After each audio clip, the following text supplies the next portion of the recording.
On Christmas Eve, a lonely 60-year-old man sat in his luxurious penthouse 15 years without celebrating since his wife passed. Unable to bear the silence, he wandered into a small diner. That's where he saw them. A young mother counting coins for her daughter's hot chocolate while she skipped her own meal. He quietly paid, thinking that was it. But the 7-year-old looked at him and asked, "Are you eating Christmas dinner all by yourself?" What happened next changed all three of their lives forever. Before we begin, tell me where you're watching from and make sure to follow, because tomorrow I have something special for you. Ellis Warren stood at the floor-to-ceiling windows of his penthouse, a glass of bourbon in his hand, watching the city of Cedar Brook sprawl below him like a galaxy of Christmas lights. He was 60 years old, successful beyond measure, and more alone than he'd ever been in his life. The ice clinked against the crystal as he raised the glass to his lips.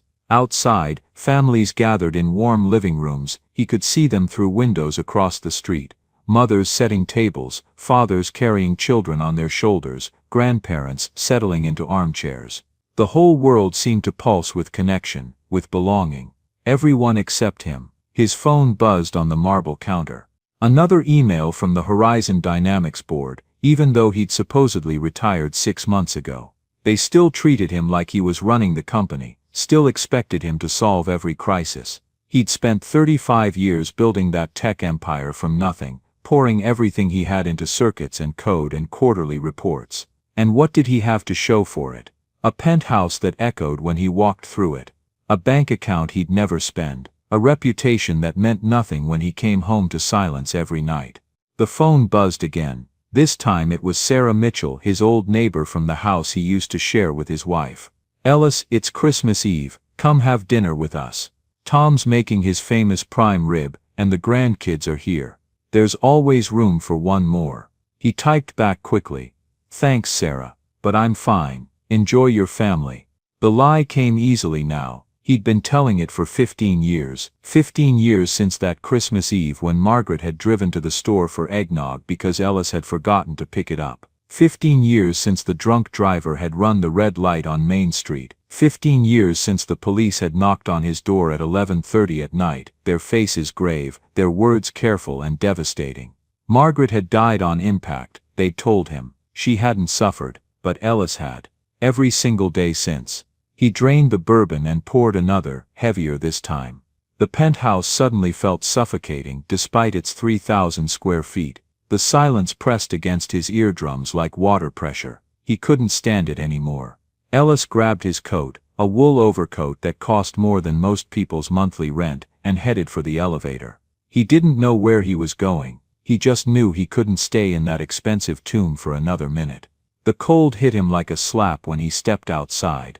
December in Pennsylvania didn't mess around. He pulled his collar up and started walking, no destination in mind, just moving to feel something other than the hollow ache in his chest. The streets of Cedar Brook were decorated like a greeting card. Garland wrapped around lampposts, lights strung across storefronts, inflatable snowmen wobbling in front yards. He passed house after house, each one glowing with warmth. Through one window, he saw a father helping his daughter hang an ornament. Through another, a grandmother laughing as a toddler tried to steal cookies off a cooling rack. The loneliness crashed over him in waves. He'd had that once. He and Margaret had talked about children, had picked out names, had started looking at houses with good school districts. But his career had taken off, and they'd decided to wait. Just a few more years, they'd said, just until the company was stable. And then she was gone, and all those plans died with her. Ellis found himself on Main Street, standing in front of a place he vaguely recognized, Maple and Main Diner. It was one of those old-fashioned spots with vinyl booths and a checkerboard floor, the kind of place that probably hadn't changed its menu since 1970. Warm light spilled from the windows, and he could see a handful of people inside. He pushed through the door just to hear human voices. Just to not be alone for a little while longer. The diner was nearly empty. A waitress who looked to be in her 60s wiped down the counter, humming along to Silent Night, playing softly from a radio behind the register. She looked up when Ellis entered, her face brightening. "Merry Christmas on, sit anywhere you like." Ellis chose a booth in the corner, sliding onto the cracked vinyl seat. The waitress, her name tag said Donna, brought him a laminated menu and a glass of water. "Coffee?" she asked. "Please," she returned a moment later with a steaming mug. Ellis wrapped his hands around it, grateful for the warmth. He wasn't planning to order anything, he just wanted to sit somewhere that didn't echo, somewhere he could pretend he was part of the world instead of just observing it from a distance. The bell above the door chimed, and a gust of cold air swept through the diner. Ellis looked up. A young woman stood in the doorway, her hand resting on the shoulder of a little girl. The woman, she couldn't have been more than late 20s, wore a coat that had seen better days, thin and patched at the elbows. Her face was drawn with exhaustion, the kind that came from working too many hours for too little pay.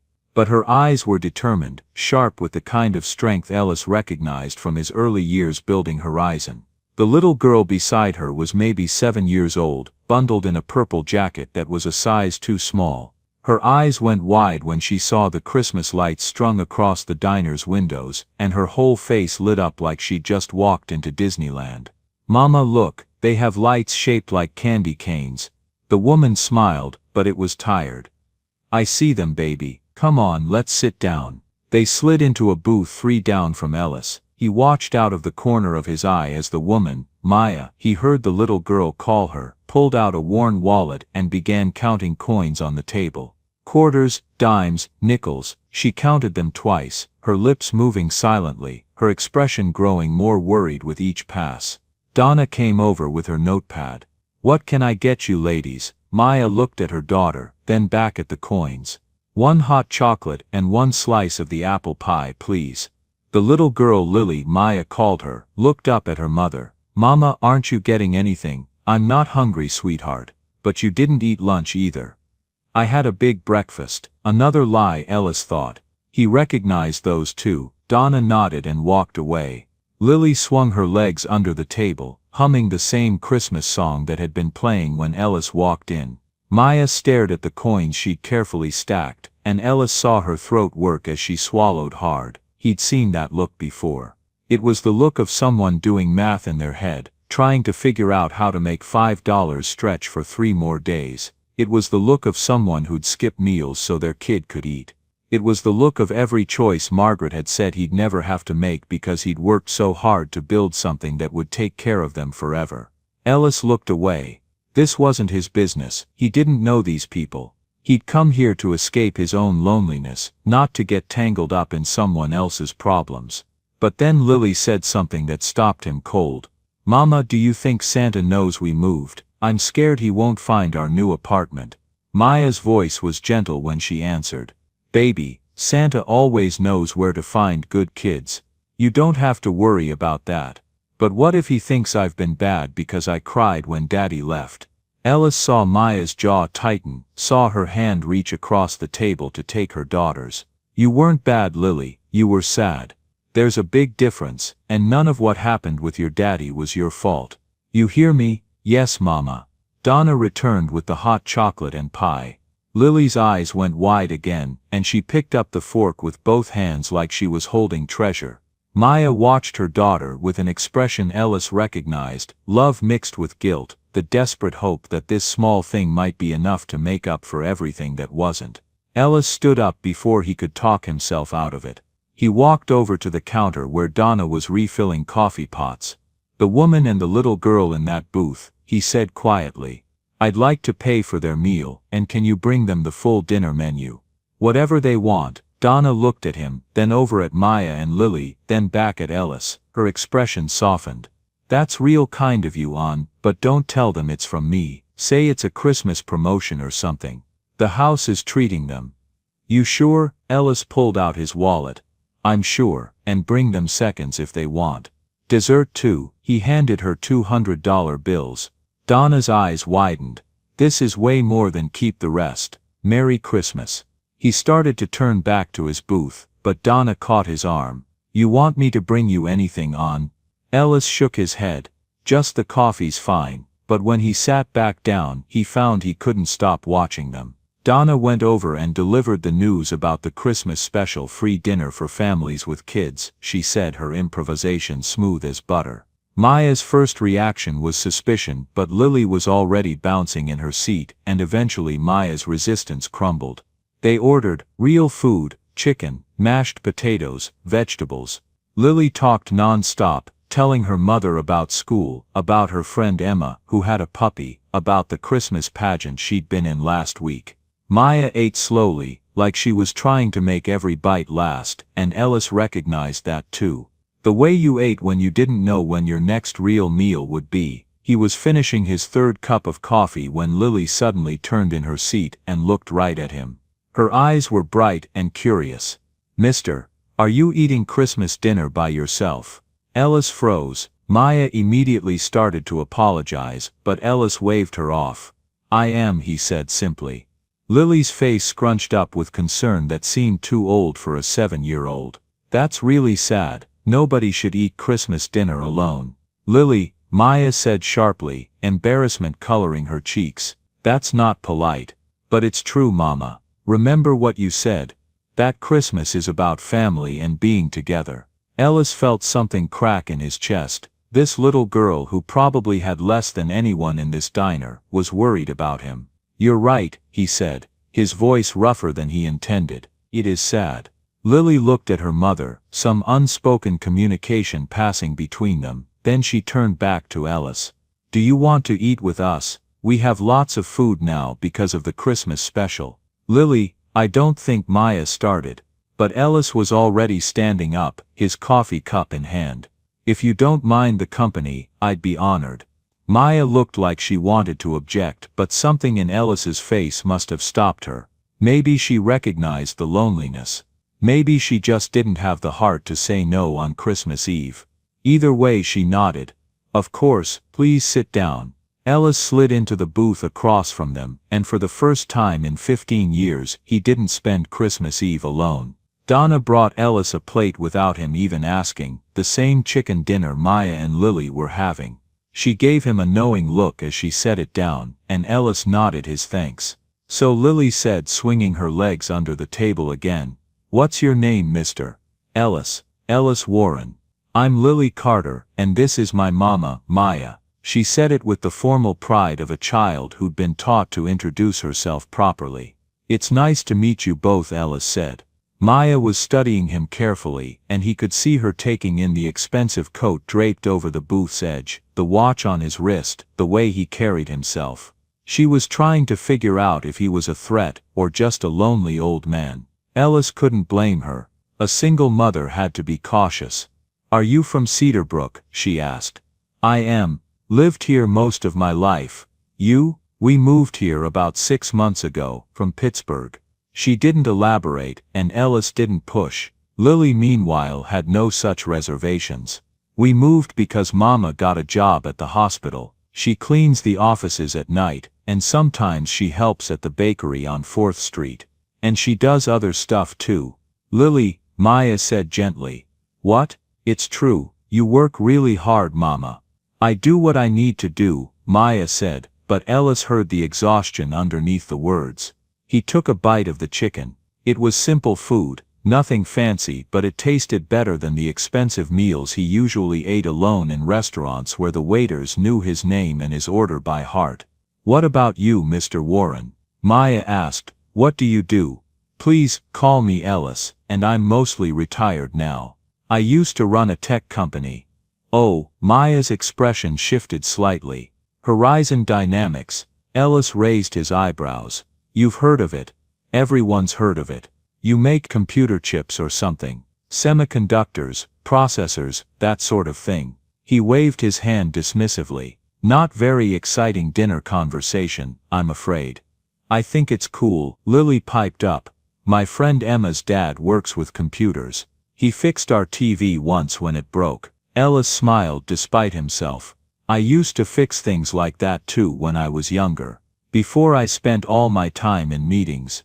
"Do you miss it?" Lily asked. Fixing things. The question caught him off guard. Did he miss it? He'd been so focused on building, on growing, on succeeding that he'd forgotten what it felt like to actually make something with his hands, to solve a problem that mattered. "Yeah," he said quietly. "I think I do." They ate in comfortable silence for a while. The diner's radio had switched to Have Yourself a Merry Little Christmas, and Ellis felt the familiar ache in his chest. This had been Margaret's favorite song. She'd play it every year starting December 1st, humming it while she decorated the house, singing it softly while they cooked dinner together. "Are you okay?" Lily asked, and Ellis realized his eyes had gone distant. "I'm fine, sweetheart. Just remembering." "Remembering what?" Maya warned, but Ellis shook his head. "It's all right, I was remembering my wife. She loved Christmas. She'd have loved this song." "Where is she?" Lily asked with the innocent directness of a child who didn't yet understand that some questions hurt. "She passed away, a long time ago." Lily's face fell. "Oh, I'm sorry." "Me too," Maya said softly, and something in her tone told Ellis she understood loss too. They finished their meal, and Donna brought dessert, 3 slices of pie, warm and topped with vanilla ice cream. Lily talked between bites, telling Ellis about her school, about her teacher Mrs. Henderson, who had a funny laugh, about the book she was reading about a girl who found a magic garden. Ellis listened, and something strange happened. The tightness in his chest began to ease.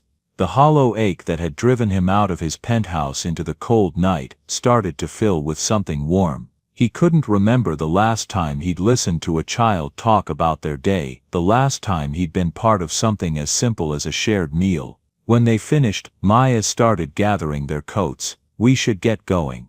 It's late, and tomorrow's Christmas." Lily's face fell. "But Mama, Mr. Ellis is going to go back to being alone." "Lily, I'm sure Mr. Ellis has plans."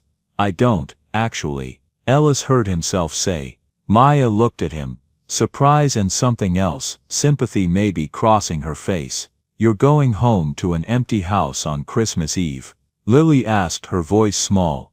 "I've done it for a long time," Ellis said, trying to make it sound normal, like it didn't tear him apart every year. Lily looked at her mother with those big pleading eyes. "Mama, can Mr. Ellis come home with us? Just so nobody has to be alone on Christmas." "Lily, that's not, I mean we couldn't." Maya was flustered, clearly torn between her daughter's kind heart and the reality of inviting a stranger into their home. "Please, Mrs. Carter," Ellis said, and he heard the raw need in his own voice. "I promise I'm harmless. I haven't had Christmas dinner with people in a very long time. If it wouldn't be too much trouble." Maya studied him for a long moment. Ellis could see her weighing the risk, the impropriety, against the genuine loneliness in his face and her daughter's earnest hope. Finally, she sighed. "We don't have much, our apartment is small, and I can't offer you anything fancy." "I don't need fancy," Ellis said. "I need," he trailed off, not sure how to finish that sentence. "Company," Maya finished for him, and when their eyes met, Ellis saw that she understood. "Yeah, company." Lily beamed. "This is going to be the best Christmas ever." They bundled up and headed out into the cold. Snow had started falling while they were inside, light flakes that caught the streetlights and turned the world into something magical. Ellis walked beside them, and when Lily reached up and took his hand like it was the most natural thing in the world, he felt tears sting his eyes. "Come on, Mr. Ellis," she said, tugging him forward. "Our apartment isn't far, and Mama made paper snowflakes we can show you." Ellis let himself be pulled along, this little girl's hand warm in his, and for the first time in 15 years, Christmas didn't feel like a wound. It felt like maybe, just maybe, a beginning. The apartment building was old, the kind of place where the radiators clanked and the hallways smelled like cooking oil and old carpet. Maya led them up 3 flights of stairs to Unit 312, fumbling with her keys in the dim hallway light. "Sorry about the mess," she said as she pushed the door open. "I've been working doubles all week." Ellis stepped inside and stopped. The apartment was tiny, living room, kitchenette, and a bedroom he could see through a half-open door, all probably smaller than his penthouse's master bathroom. The furniture was second-hand, the carpet worn thin in paths between the rooms. But everywhere he looked, he saw warmth. Paper snowflakes hung from the ceiling, each one cut with obvious care. Drawings covered the refrigerator, crayon masterpieces signed Lily in wobbly letters, In the corner stood a small Christmas tree, maybe 4 feet tall, leaning slightly to one side. It was decorated with handmade ornaments, salt dough painted in bright colors, paper chains, popcorn strings. It was the most beautiful Christmas tree Ellis had seen in 15 years. "I know it's not much," Maya said, following his gaze. "The tree was on sale because it's crooked, and most of the decorations we made ourselves, but it's perfect." Ellis interrupted, and he meant it. Lily had already kicked off her shoes and was pulling Ellis toward the tree. "Look, Mr. Ellis, I made this angel out of a paper plate, and this one is supposed to be a reindeer, but Mama says it looks more like a dog. It's a very dignified reindeer," Ellis said seriously, and Lily giggled. Maya hung up their coats and moved to the kitchenette. "I can make hot chocolate. It's just the instant kind, but that sounds wonderful." She filled a pot with water while Lily dragged Ellis to the couch, a sagging thing that had probably been nice in 1980, and proceeded to show him every single drawing she'd done in the past month. Ellis listened, really listened, as she explained each one. This was her school, that was her friend Emma, this one was supposed to be snow, but the blue crayon broke so she had to use purple. Maya brought over 3 mismatched mugs of hot chocolate. She'd put marshmallows in Lily's, and Ellis noticed that her own mug had the fewest. Still dividing resources, still making sure her daughter got the best of what little they had.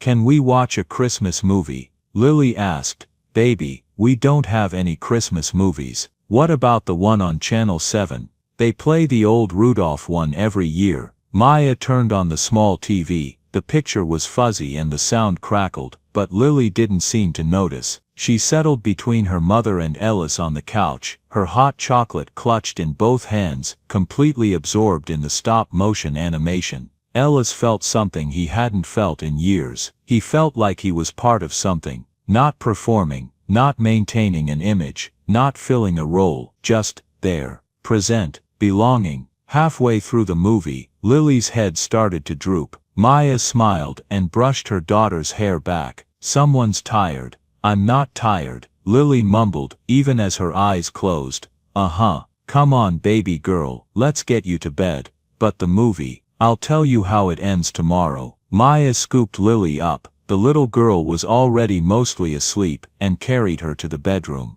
Ellis heard gentle murmurs, the soft sounds of tucking in, a whispered "I love you" that made his throat tight. When Maya came back out, she looked exhausted. She sat on the opposite end of the couch, curling her legs under her, and for a moment neither of them spoke. "Thank you," she finally said, "for dinner. I know it was you who paid." Ellis started to deny it, but she held up a hand. "Donna's a terrible liar, and you're a terrible secret gift giver. You left her a huge tip, didn't you?" "Maybe." "Why?" "Because you were counting change to buy your daughter dinner on Christmas Eve, and because I could help, and because," he trailed off, because I think my wife would have wanted me to." Maya was quiet for a moment. "Tell me about her, if you want to," and Ellis did. He told her about Margaret, about how they'd met at a coffee shop when he was a broke engineer, and she was a graduate student in literature. About how she'd believed in him when he had nothing but ideas and determination. About how she'd made him laugh, how she'd kept him grounded when success started to change him, how she'd planned to teach part-time and write novels and grow tomatoes in a garden she never got to plant. "It was Christmas Eve," he said, his voice rough. 15 years ago, I'd forgotten to pick up eggnog for her family's party. She said she'd run out and get it. I told her it could wait, that we'd just make do without it, but she insisted. She was always like that, wanting everything to be perfect. Maya reached over and took his hand. She didn't say anything, just held on. A drunk driver ran a red light on Main Street, killed her instantly. Ellis's voice cracked. "I spent every Christmas after that alone because I couldn't stand to be around happy families, couldn't stand the reminders of what I'd lost. I buried myself in work, built an empire, made more money than I could ever spend, and came home every night to an empty penthouse." "I'm so sorry," Maya whispered. "What about you?" Ellis asked, needing to talk about something else. Lily mentioned her father left. Maya's jaw tightened. "Derek, we got married young. I was 20, he was 22. Had Lily when I was 21. He said he wanted a family, said he was ready, but when the reality hit, when it wasn't just fun and games anymore, when it was diapers and crying and being exhausted all the time, he left. Lily was 3.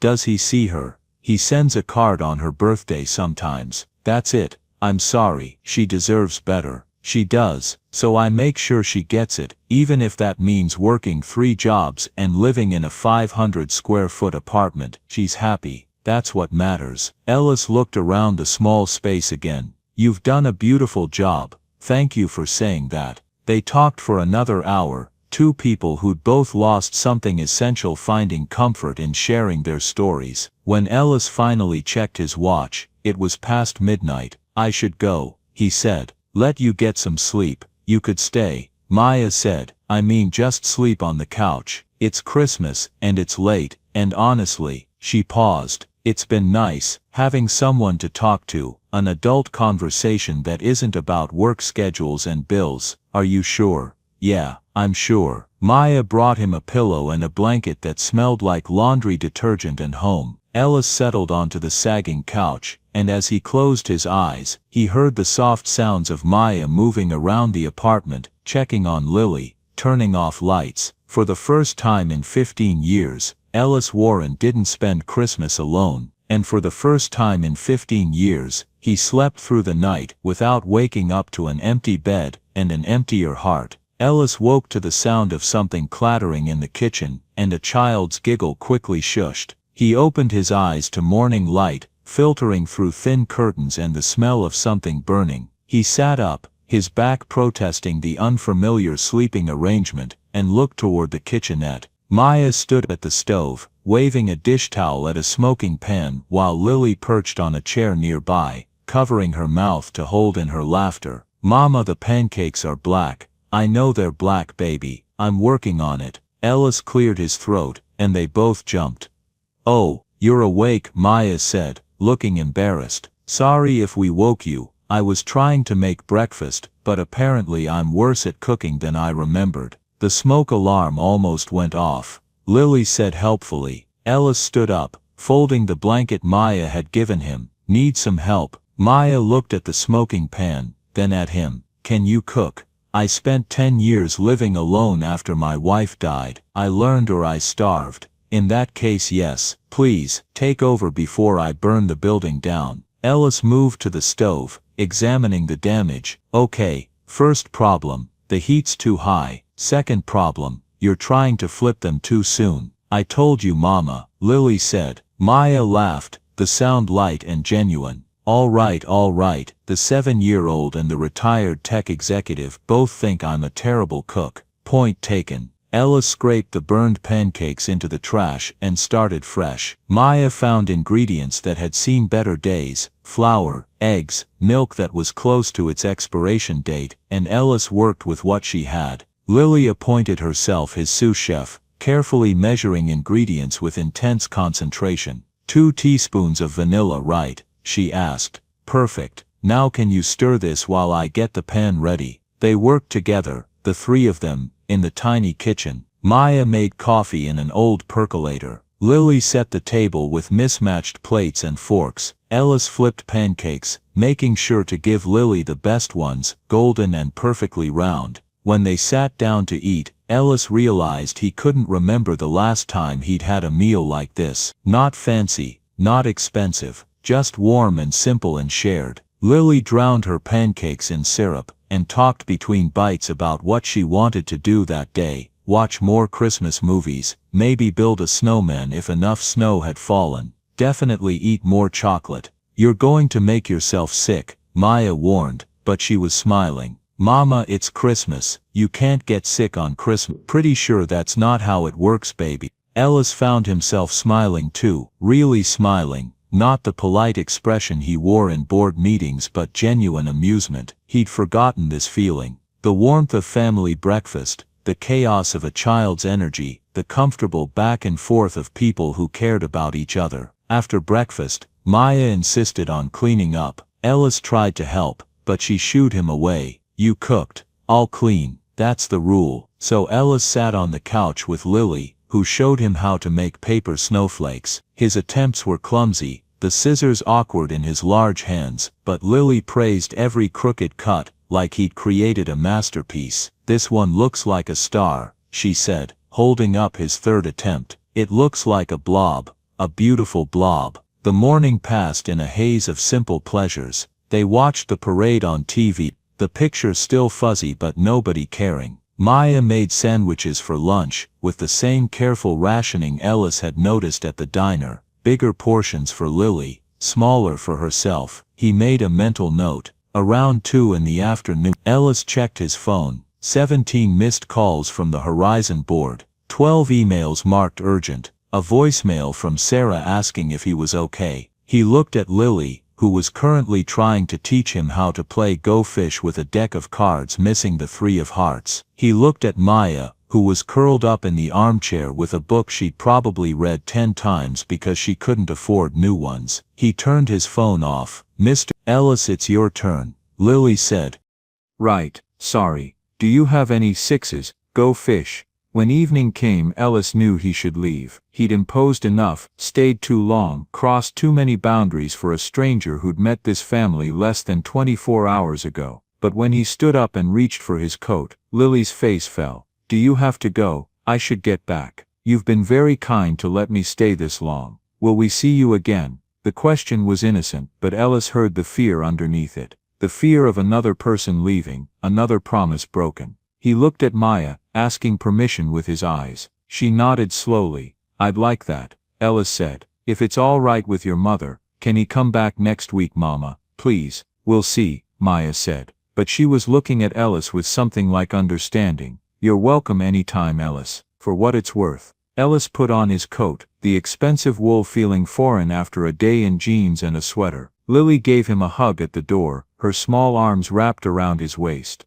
"Merry Christmas, Mr. Ellis." "Merry Christmas, Lily." He took a cab back to his penthouse. The ride was only 15 minutes, but it felt like traveling between 2 different worlds. The cab pulled up to the gleaming tower, the doorman greeted him by name. The elevator lifted him smoothly to the 38th floor. He stepped into his penthouse, and the silence hit him like a physical force. It was exactly as he'd left it, perfect, spotless, empty. The view was spectacular. The furniture was expensive, the art on the walls was worth more than most people made in a year, and it felt like a mausoleum. Ellis walked to the window and looked out at the city. Somewhere out there in a tiny apartment with a crooked Christmas tree and mismatched dishes was more warmth than he'd felt in 15 years. His phone buzzed. He'd turned it back on in the cab. A text from an unknown number. "Thank you for making this the best Christmas we've had in a long time, Maya. P.S. Lily wanted me to send you this." The next message was a photo.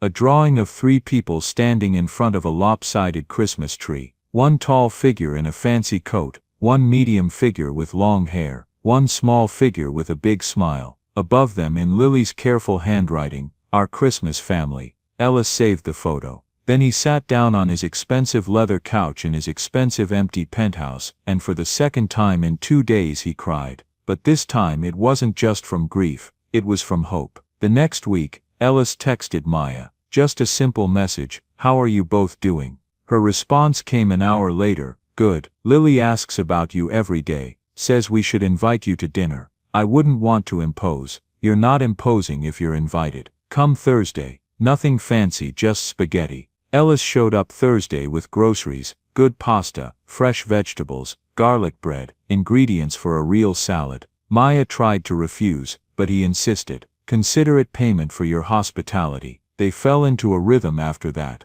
Ellis would visit once or twice a week, always bringing something, groceries, a book Lily had mentioned wanting, a game they could play together. Never cash, because he'd learned that Maya's pride wouldn't accept that, but practical things she couldn't refuse because refusing would mean depriving Lily. He started picking Lily up from school on days when Maya had to work her evening shift at the hospital. The first time, Maya had been hesitant. "Are you sure? I don't want to take advantage. Maya, I have nothing but time, and He paused, searching for the right words. "I like being useful again. I like having someone who needs me." So 2 afternoons a week, Ellis would be waiting outside Cedarbrook Elementary when the bell rang. Lily would run to him, her backpack bouncing full of stories about her day. They'd walk to the library, or get hot chocolate at the coffee shop, or just go back to the apartment where Ellis would help her with homework. He fixed things around the apartment too. The leaky faucet that Maya had been trying to patch with duct tape, the electrical outlet that sparked, the shelf in Lily's closet that had been broken for months. He did it when Maya was at work, leaving the repairs done with no fanfare, no expectation of thanks. One Saturday, he taught Lily how to ride a bike. He'd bought it at a yard sale and fixed it up.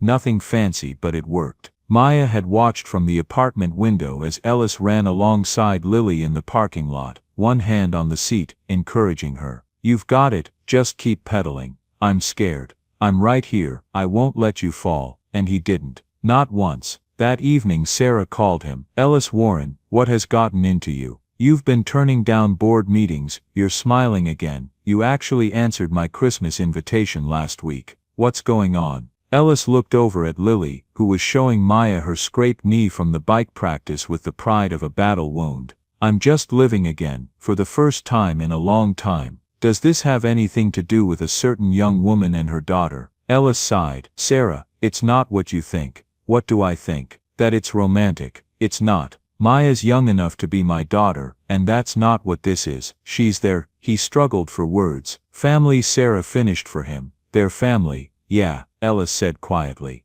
"They are." He started having dinner with them more often. Not dates, not formal dinners, just the chaotic normalcy of family meals. Spaghetti that Lily insisted on helping cook, even though it meant sauce everywhere. Grilled cheese sandwiches and tomato soup when money was tight. Cheap pizza on Friday nights with a movie. One night after Lily had gone to bed, Maya sat across from Ellis at the small kitchen table. "Can I ask you something?" "Of course. Why are you doing this? And please don't say because you want to. I need to understand. You're a successful man, Ellis. You could be anywhere doing anything. Why are you spending your time with us?" Ellis was quiet for a long moment. "Do you know what the worst part of losing Margaret was? It wasn't the grief, though that was awful. It wasn't the loneliness, though that was crushing. It was the feeling that I no longer mattered to anyone. That I could disappear and the world would keep spinning and no one would really notice." Maya reached across the table and took his hand. "I built this company," Ellis continued, "made millions of dollars, employed thousands of people, won awards, got my name on buildings. And at the end of every day, I went home to silence. No one cared if I was happy or sad. No one noticed if I ate dinner or skipped it. No one waited for me or missed me when I was gone. Ellis, you and Lily changed that. When I'm here I matter, not because of my money or my company or my reputation. I matter because Lily wants to show me her drawings, because you trust me to pick her up from school, because I'm part of something again. I have people who count on me, who want me around." "We do," Maya said softly. "We really do. You've become important to us. To both of us. You've saved my life," Ellis said, and he meant it. They sat in comfortable silence, hands still clasped across the table. Not romantic, just two people who understood loss and loneliness, who'd found unexpected comfort in each other's company. "Thank you," Maya finally said, "for everything. For being here, for caring about Lily, for helping without making me feel small. You're a good man, Ellis Warren." "I'm trying to be," he said. "For the first time in a long time I'm really trying." The call came on a Tuesday afternoon, while Ellis was helping Lily build a volcano for her science project. His phone rang with the tone he'd assigned to the Horizon board chairman. "I need to take this," he told Lily. "Keep working on the papier-mâché." He stepped into the hallway. "Richard, what's up?" "Ellis, we have a situation. The merger with TerraCorp is falling apart. Chen is threatening to pull out entirely, and the stock is already dropping. We need you back. You have a perfectly capable CEO, who Chen doesn't trust. You built the relationships with TerraCorp, Ellis. Chen will only negotiate with you. Please, just temporarily. 6 weeks, maybe 2 months. Come back and save this deal." Ellis looked back into the apartment where Lily was carefully layering newspaper strips, her tongue sticking out in concentration. "I'm retired, Richard. I know, but we're talking about 3,000 jobs if this merger doesn't happen. The Pennsylvania facility alone would have to close. Ellis, those are people we've known for decades. Their families depend on us." Ellis closed his eyes. let me think about it. We need an answer by Friday. He agreed to consider it, but his stomach was already churning. He went back inside, helped Lily finish her volcano and said nothing about the call. That night he barely slept. The old familiar pull of work, of being needed, of solving problems that actually had solutions, it was intoxicating. He'd forgotten how good it felt to be essential, to be the person everyone turned to in a crisis. But he'd also forgotten how it consumed everything else. He started missing dinners, first one, then two, then three in a row, as he got pulled into emergency calls with the board. He missed Lily's school play rehearsal where she'd specifically asked him to come watch. He made it to 10 minutes late to her soccer game and missed her only goal. Lily tried to hide her disappointment, but Ellis saw it in the way her smile didn't quite reach her eyes when she talked about the goal he'd missed. One evening, when he finally made it to their apartment for dinner, Lily presented him with a drawing. It was another family picture like the first one she'd done at Christmas, Maya, Lily and Ellis, but this time Ellis was drawn in lighter colors, almost translucent, like he was fading away. "What's this?" he asked,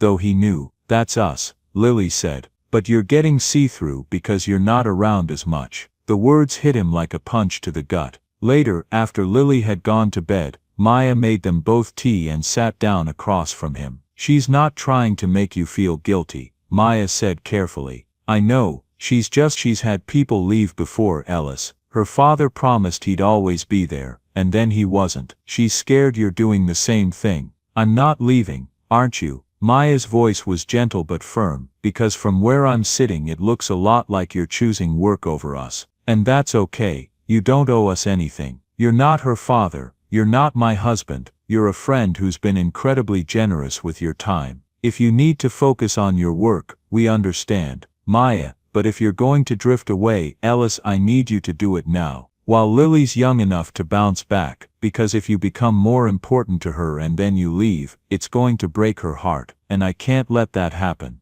"I won't." Ellis sat with that for a long moment, the weight of it pressed on his chest. "I don't want to leave," he said finally. "Then don't." Maya met his eyes, "but also don't be that person who's half here and half somewhere else. Lily needs consistency, not promises. She needs someone who shows up, not someone who means well but doesn't follow through." "You're right, I know I am." She said it without arrogance, just simple truth. "I've been that person who didn't show up enough. When I was working 4 jobs after Derek left, trying to keep us afloat, I was so busy surviving that I wasn't present, and Lily paid the price. I won't watch someone else do that to her, even someone I care about." The message was clear. Ellis had a choice to make. The crisis at Horizon escalated. The board was insistent. Chen was threatening to walk away from the merger by the end of the month if Ellis didn't personally oversee the negotiations. Richard called every day, sometimes twice a day. "We need you in Stockholm, Ellis. Next week, Chen won't meet anyone else. I can't just drop everything. We're talking about saving the company, your company, everything you built," and that was the trap,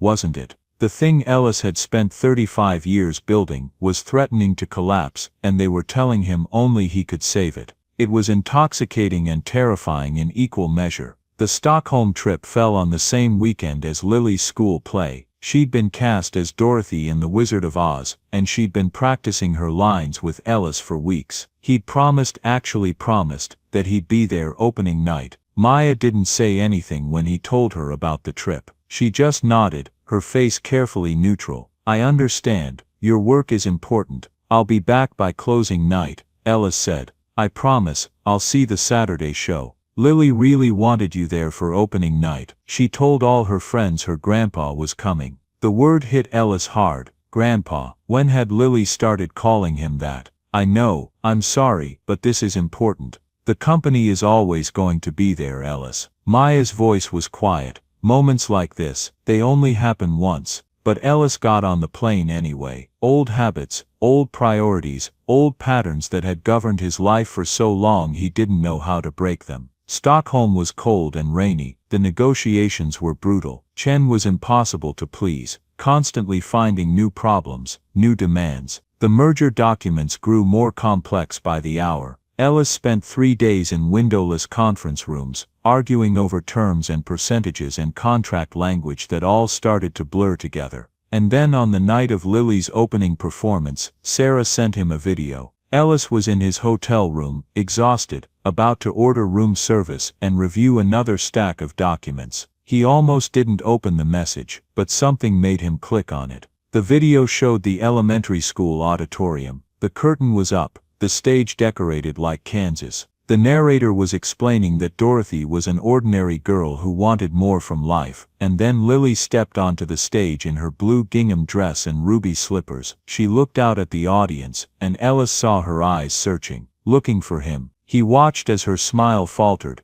just for a second, watched as she scanned the seats one more time, hope fading from her face, and then with the resilience of a 7-year-old who'd learned to push through disappointment, she took a breath and started her lines. She was good. She remembered every word, hit every mark, sang Somewhere Over the Rainbow, in a clear, sweet voice. But Ellis could see it, the slight stiffness in her movements, the way her eyes kept drifting to the audience between scenes, still looking for a face that wasn't there. Sarah had filmed the whole thing. At the end, when the cast took their bows, Lily's eyes were shiny with unshed tears, even as she smiled and waved. The video ended. Ellis sat in his expensive Stockholm hotel room, the merger documents forgotten on the desk, and watched his phone screen go dark. He'd made a lot of mistakes in his 60 years. He'd worked too much, loved too little, let fear and grief drive him into isolation. He'd missed moments with Margaret he could never get back, refused opportunities for connection because it felt safer to stay alone. But this, missing Lily's performance after he'd promised to be there, choosing a corporate merger over a 7-year-old who'd started calling him Grandpa, this was the worst thing he'd ever done. Ellis opened his laptop and booked the next flight to Philadelphia. He sent a message to Richard, "I'm out, find someone else, I'm done." Then he called Maya. She answered on the third ring, her voice cautious. "Ellis, I'm so sorry," he said, and his voice broke. "Maya, I'm so sorry, is she okay?" She cried herself to sleep. Maya didn't sound angry, just tired, sad. She kept saying, "You promised." I know I did. I'm getting on a plane right now. I'll be there tomorrow." "Ellis, you don't have to." "Yes, I do. This was wrong. I was wrong. I made a choice, and it was the wrong one, and I need to fix it if I can." "You can't fix everything with money and grand gestures," Maya said, and there was steel in her voice now. "Lily doesn't need you to swoop in and save the day. She needs you to be consistent, to do what you say you're going to do, to be there."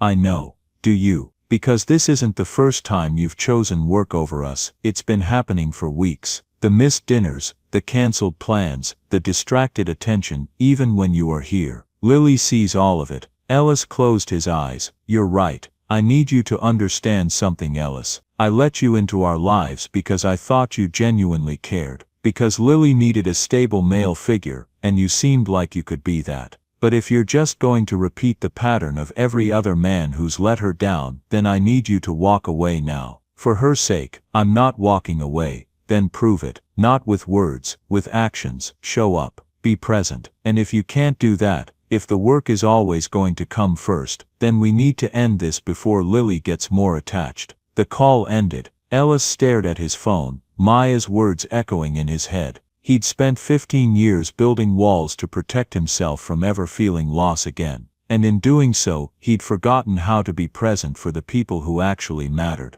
The flight home was the longest 8 hours of his life. Ellis landed at Philadelphia International at 6 in the morning. He didn't go home to change or sleep. He went directly to Maya's apartment building, stood outside in the February cold and waited. He waited for 3 hours. Finally, around 9, Maya emerged with Lily, bundled up for the walk to wherever they were going. Lily saw him first. "Mr. Ellis," she ran toward him, then stopped a few feet away, uncertainty crossing her face. "You came back." "I did." Ellis knelt down, so he was at her eye level, not caring that the sidewalk was wet and dirty. "Lily, I need to tell you something, and I need you to really hear me, okay?" She nodded, her eyes serious. "I messed up. I promised I would be at your play, and I wasn't there. I chose to go to Sweden for work instead, and that was the wrong choice. I let you down, and I'm so sorry." "You had important work," Lily said quietly, but her lower lip trembled. "Nothing is more important than you,"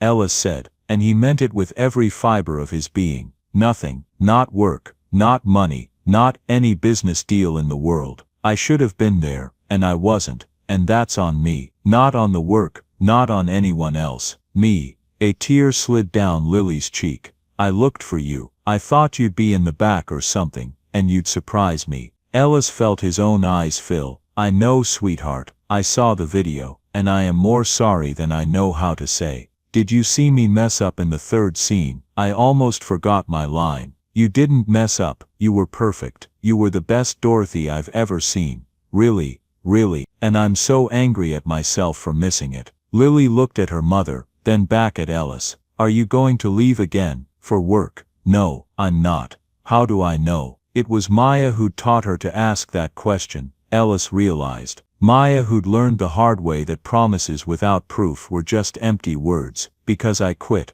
Ellis said. I told them I'm not coming back. Not for this deal, not for the next crisis, not for anything. I'm done choosing work over people I love. You love us? Lily asked, her voice small. Very much. She threw her arms around his neck, and Ellis held her tight. This little girl who'd somehow become the center of his world. When Lily pulled back, she was smiling through her tears. Can you come to my next play? We're doing one about planets in May. I'll be in the front row. And my soccer game next week. I'll be there. And my birthday party. It's not until August, but I want to make sure. Lily, Maya said gently, give Mr. Ellis a chance to breathe. But Ellis shook his head. No, it's okay. Yes, Lily, I'll be at your birthday party, and your soccer games, and your plays, and every single thing you want me to be at, as long as you want me there. Promise. Ellis looked up at Maya, who was watching them with an expression he couldn't quite read. I promise, and this time, I'm going to keep it. Maya stepped forward. We need to talk, alone. She asked a neighbor to watch Lily for a few minutes, and she and Ellis walked to the coffee shop on the corner. They sat in a booth in the back, 2 cups of coffee between them that neither of them touched. I meant what I said, Ellis started. I quit. I'm not going back. Ellis, you don't have to blow up your whole life for us. I'm not doing it for you. I'm doing it for me. He leaned forward. Maya, I spent 15 years half alive, going through the motions, building things that didn't matter because I was too scared to build connections with actual people. And then I met you and Lily, and for the first time since Margaret died, I remembered what it felt like to matter to someone, to be needed, to be wanted. You matter to us, Maya said softly. I know, and I threw that away for a merger deal with a guy I don't even like, in a company I don't even want to run anymore. I made the same mistake I made with Margaret,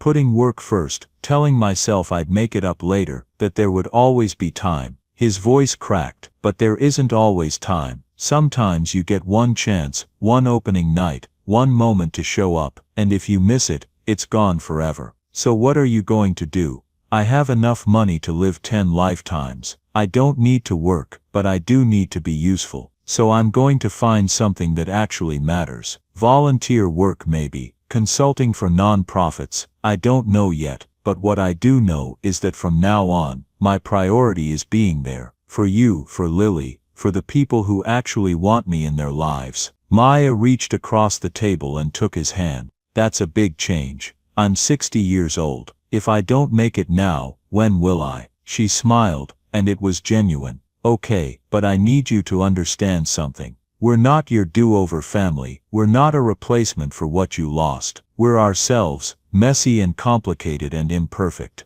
I know. And Lily needs consistency. She needs to know that when you say you'll be there, no matter what. Can you do that? Ellis thought about the board calling, the crises that would inevitably arise, the pull of old habits and old patterns. He thought about how easy it would be to slip back into the person he'd been. Then he thought about Lily's face when she'd looked for him in that audience, about the drawing where he was fading away, about Maya's quiet strength as she raised her daughter alone, never asking for help, but accepting it when it was freely given. Yes, he said, I can do that. I will do that. Maya studied him for a long moment, then nodded. Okay, then welcome to the family, Ellis Warren, for real this time. They walked back to the apartment together. Lily was waiting on the stoop, bouncing with barely contained energy. "So, are you staying?" "I'm staying," Ellis said. "Forever?" He looked at Maya, who nodded. "Forever," he confirmed. Lily grabbed his hand and pulled him toward the door. "Good, because we're decorating cookies today, and Mama's terrible at it, and we need you to make the icing not too runny." And just like that, Ellis Warren stepped into his new life. No board meetings, no crisis calls, no empty penthouse. We too, stent, penthouse. Just a tiny apartment with a crooked Christmas tree, a single mother who'd let him in, and a 7-year-old girl who'd started calling him Grandpa. It was everything he'd never known he needed. 1 year later, Christmas Eve again. Ellis stood outside Maple and Main Diner, the same place where everything had changed. Beside him were Maya and Lily, both bundled against the cold. Lily was taller now, missing 2 front teeth from where the permanent ones were coming in. Maya looked less tired, her face softer, some of the constant worry eased by the stability Ellis had helped provide. Not through money, though he'd helped with that too, but through presence, through showing up. "This is where we met Mr. Ellis," Lily told Maya, even though Maya obviously knew. "A whole year ago, I remember," Maya said, smiling. They pushed through the door. Donna was behind the counter, older by a year but still wearing the same friendly smile. Her eyes lit up when she saw them. "Well, if it isn't my favorite Christmas miracle, look at you three." They slid into the same booth where Ellis had sat alone that first night, where he'd watched Maya count change, and Lily's eyes light up at candy cane lights. "So much has changed," Ellis said, looking around the familiar diner. "So much has stayed the same," Maya countered. "We're still here, still together." They ordered dinner, real dinner this time, not counting coins, not worrying about whether they could afford it. Lily chattered about school, about her new friend Marcus, who could do a backflip, about the book she was reading about a girl who talked to animals. Ellis listened, soaking in every word. This was his life now, not board meetings and stock reports, but elementary school drama and lost teeth and Christmas cookies. He'd started working with a non-profit that taught coding to underprivileged kids. 3 days a week, he went to community centers and libraries, teaching children how to build websites and program simple games. It wasn't running a billion-dollar company, but it mattered. The kids looked at him with respect, not because of his money, but because he could help them learn something new. He'd sold the penthouse, and bought a modest 3-bedroom house in Cedarbrook. 2 bedrooms for him, 1 to sleep in, 1 for an office. The 3rd bedroom was for Lily, for the nights when Maya worked late, or when Lily just wanted to have sleepovers with Grandpa Ellis. They'd fallen into rhythms, routines, Sunday dinners at his house, Wednesday afternoons helping with homework, soccer games and school plays and parent-teacher conferences that Ellis attended like he was actually Lily's grandfather. After dinner, when they'd finished their pie and Donna had brought them coffee and hot chocolate, Ellis stood up. His hands were shaking slightly, and Maya noticed. "You okay?" "Yeah, I have something I want to say." Lily looked up at him, hot chocolate mustache on her upper lip. "A speech, kind of." Ellis took a breath. "A year ago tonight I walked into this diner more alone than I'd been in my entire life. I'd lost my wife. I'd lost my purpose. I'd lost the ability to connect with anyone or anything. I was just existing, going through the motions of a life that didn't really mean anything anymore." Maya reached over and took his hand. "And then I saw you too. Maya, you were counting change, trying to buy your daughter dinner. And Lily, you were so excited about those Christmas lights." He smiled at the memory. "I paid for your meal thinking it would be this one-time thing. A good deed to make myself feel less terrible. But you invited me into your lives. You let me be part of your Christmas, part of your family. And you saved me." "You saved yourself," Maya said quietly. "Maybe, but you gave me a reason to. You gave me a purpose again. Not building companies or making money, but something real, something that actually matters." He looked at Lily. "Sweetheart, you asked me a year ago if I was going to be alone, and you invited me to your home so I wouldn't have to be. That invitation changed everything. You gave me back my life." Lily was crying now, and so was Ellis. "I know I'm not your grandfather by blood. I know I'm just some guy who happened to be in a diner on Christmas Eve. But if you'll have me, I'd like to be your family, for real. Not just someone who visits, not just a friend who helps out, but family." You already are family, Lily said, sliding out of the booth to wrap her arms around him. You're my grandpa Ellis, that's never going to change. Ellis hugged her tight, this little girl who'd given him back his heart. When they left the diner, snow was falling, soft perfect flakes that caught in their hair and landed on their eyelashes. They walked back to Maya's apartment, the three of them, their breath making clouds in the cold air. The apartment was exactly as Ellis remembered it, small, worn but filled with warmth. The crooked Christmas tree was up again, decorated with new ornaments Ellis and Lily had made together. Paper snowflakes hung from the ceiling. Some were Lily's, some were Ellis's clumsy attempts. They made hot chocolate, Lily insisting she was old enough to do it herself now. They watched Rudolph on the fuzzy TV. They sat together on the sagging couch, Lily in the middle, Ellis and Maya on either side, and it felt like coming home. When Lily finally fell asleep, her head on Ellis's shoulder, Maya carefully picked her up and carried her to bed. Ellis could hear her through the thin walls, the soft sounds of tucking in, whispered, "I love yous." Maya came back out and sat beside him. They were quiet for a moment, listening to the sound of snow against the windows. "Thank you," Maya said finally, "for everything, for showing up, for staying, for loving her. Thank you for letting me." They sat in comfortable silence, two people who'd both lost so much and found unexpected healing in each other's presence. Outside, the snow continued to fall, blanketing Cedar Brook in white. And inside a tiny apartment with a crooked Christmas tree and mismatched furniture, three people who weren't related by blood had become something more important. They'd become a family. Ellis Warren had spent 15 years alone, convinced that his capacity for connection had died with his wife. He'd been wrong. Sometimes family isn't the one you're born into. Sometimes it's the one you find in a diner on Christmas Eve. Sometimes it's a struggling mother and her 7-year-old daughter who teach you that love isn't about grand gestures or perfect moments. It's about showing up, being present, choosing people over everything else. Ellis looked at the drawing on the refrigerator, a new one Lily had made last week. 3 people holding hands in front of a house, our family written in crayon across the top. He smiled. He was home. Join us to share meaningful stories by hitting the like and subscribe buttons. Don't forget to turn on the notification bell to start your day with profound lessons and heartfelt empathy.